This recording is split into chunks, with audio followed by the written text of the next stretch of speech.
It started with a glance, just one fleeting moment that I didn't think much about at first. But now, months later, it feels like that single look set everything in motion, like the universe conspired to pull me away from the life I had built and into something reckless, intoxicating, and wrong. My name is Claire. I'm 34 years old, married for 8 years to Daniel, a man who loves me deeply but has grown distant over time. We have a beautiful daughter, Sophie, who's 5, and our lives are comfortable, predictable even. Some days, I feel grateful for the stability we've created together. Other days, though, I can't help but wonder if this is all there is. The spark I once felt for him will ever return, or if it's been extinguished forever. Daniel's nephew, Ethan, came into our lives last summer when his parents divorced. He was 27 then, just starting out as an architect, trying to find his footing after moving across the country. When he showed up on our doorstep, suitcase in hand and uncertainty written all over his face, I couldn't help but feel sorry for him. He stayed with us for 2 weeks while he looked for an apartment, and during that time, I got to know him better than I expected. Ethan wasn't what I imagined Daniel's family would produce, where Daniel was reserved, practical, and steady. Ethan was vibrant, spontaneous, and full of energy. His laugh filled rooms, and his eyes seemed to see right through you, like he could read your thoughts before you even spoke them. There was something magnetic about him, a kind of charm that made people want to be near him, to hear more of his stories, to bask in the warmth he radiated. At first, I told myself I was just being friendly. After all, he was family, and it was my duty to make him feel welcome.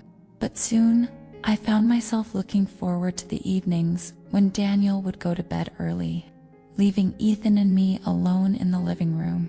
We'd talk for hours about everything and nothing, his dreams, my frustrations, the little things that made us laugh until tears streamed down our faces. Those conversations felt dangerous, thrilling, like stepping onto thin ice, knowing it might crack beneath you at any moment. And then came the night that changed everything.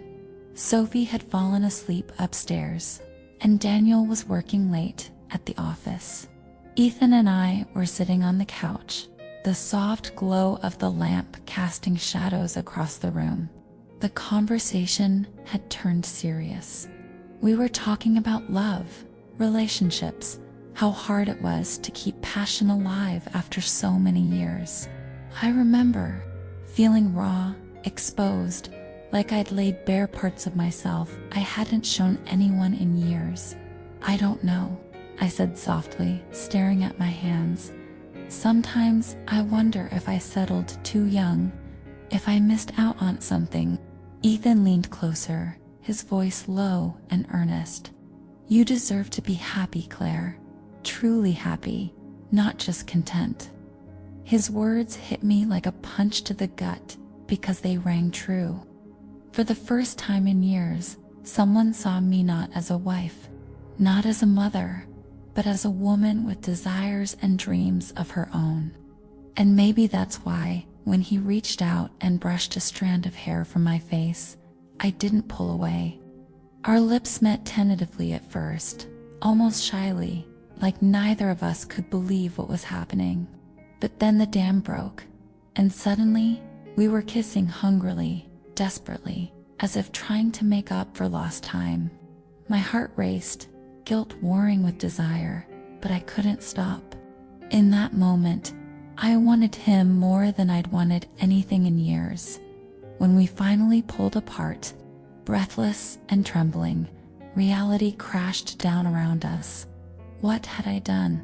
This was Daniel's nephew, the person we'd taken in, trusted, cared for, and here I was, betraying not only my husband, but also the sanctity of our home. But instead of stopping, we kept going.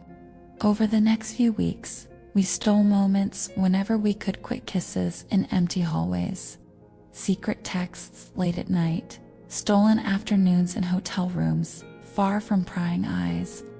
Each encounter left me feeling more conflicted than the last.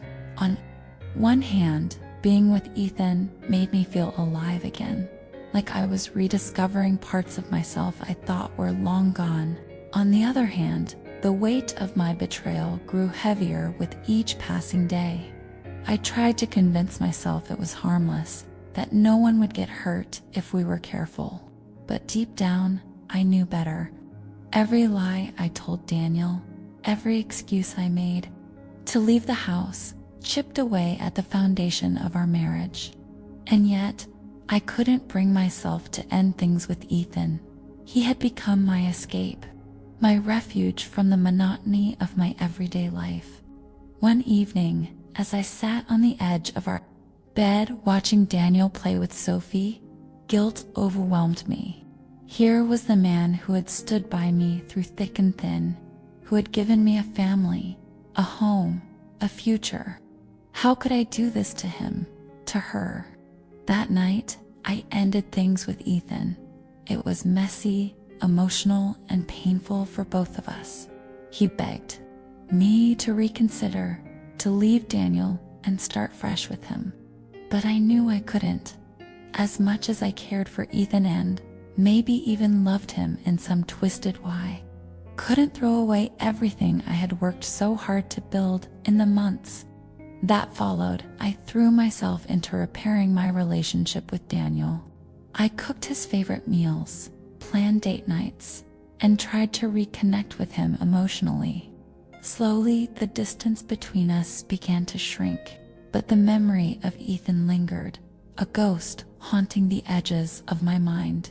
To this day, I still wonder if I made the right choice. Did I save my marriage, or did I sacrifice my happiness for the sake of appearances? Sometimes, when I catch a glimpse of Ethan at family gatherings, our eyes meet briefly, and I see the same longing reflected in his gaze. It's a reminder of what I gave up and what I'll never have again. Life goes on though.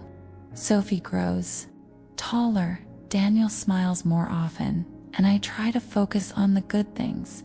But late at night, when the house is quiet and everyone else is asleep, I lie awake wondering, was it worth it? Or will I always carry the weight of my secrets, heavy and unrelenting until the day I die? If you connected with this story or found it thought-provoking, please take a moment to like and subscribe for more content that dives deep into the complexities of human emotions. Your support means the world to us, and it helps us continue bringing stories that resonate with real-life experiences. Let us know your thoughts in the comments below. How would you have handled this situation? Let's start a conversation about love, trust, and redemption.